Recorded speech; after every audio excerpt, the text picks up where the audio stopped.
वाटिका नामक एक शहर था जहाँ एक बरगद के वृक्ष पर एक गौरील नाम का कौवा रहा करता था।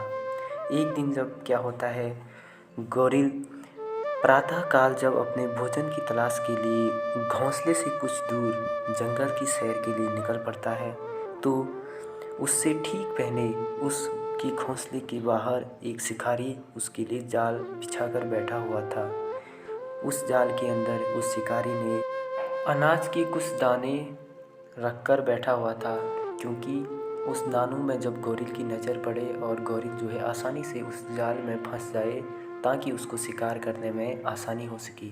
परंतु गौरील की जो नज़र होती है उन दानों में न पड़कर अपने सैर और सफ़र के लिए चले जाता है। कुछ समय बाद जब कबूतरों का एक राजा शेरू नामक अपने मित्रों के साथ उस जंगल से सफ़र कर रहा था, अनाज की उन बिखरे दानों को देखकर कबूतर अपना लोभ न रोक सका और दानों को चुगने के लिए वह अपने मित्रों के साथ नीचे उतर आया। वहाँ बैठा जो शिकारी था उसने अपने जाल में इन सब कबूतरों को फंसा लिया था। कबूतरों को अपने जाल में फंसा देखकर शेरू अपने मित्र को बोलता है, मित्रों, घबराना नहीं है, हम लोग इस जाल को लेकर सुरक्षित किसी स्थान पर चले जाएंगे। कबूतर ने जैसी ही गिनती गिनी 1 2 3, तो सभी कबूतर वहाँ से उड़कर आगे चले गए।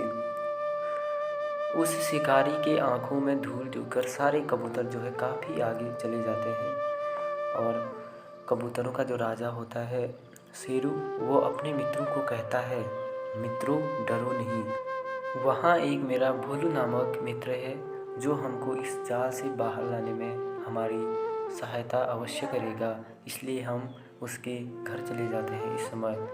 तो सभी मित्र मंडली जो है भोलू के घर चले जाती है।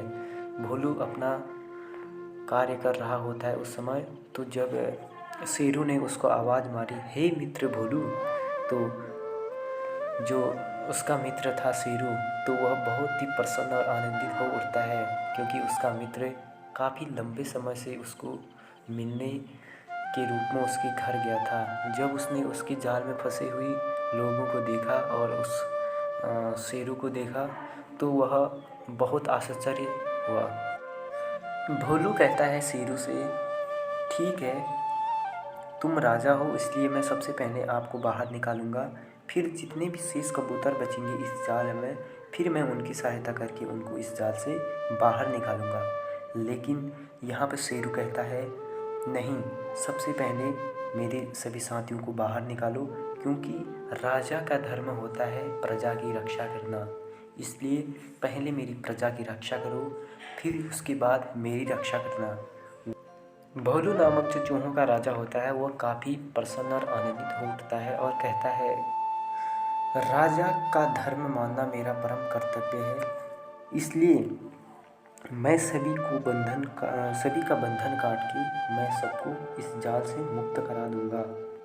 भोलू ने सभी अपने चूहों के साथ मिलकर उस जाल को अपनी तीखी दांतों से काटा और सभी कबूतरों को जो जाल में फंसे हुए थे उनको वहाँ से मुक्त करा दिया। शेरू ने जो है भोलू का अभिवादन और सम्मान करते हुए उसको धन्यवाद दिया और वहाँ से जो अपने मित्र के साथ फंसा हुआ था और अपने मित्र दल के साथ वह फिर अपने शहर के लिए उड़ चले जाता है। तो हमें इस कहानी से यह शिक्षा या प्रेरणा मिलती है कि हमें मानव जीवन का परिचय देते हुए हमें किस प्रकार से एक दूसरे की सहायता करनी चाहिए और जो जिस समय जिस विपत्ति या आपत्ति में होता है उसको हम किस प्रकार से उसकी सहायता कर सकें, यही मानव जीवन का सबसे बड़ा परिचय है।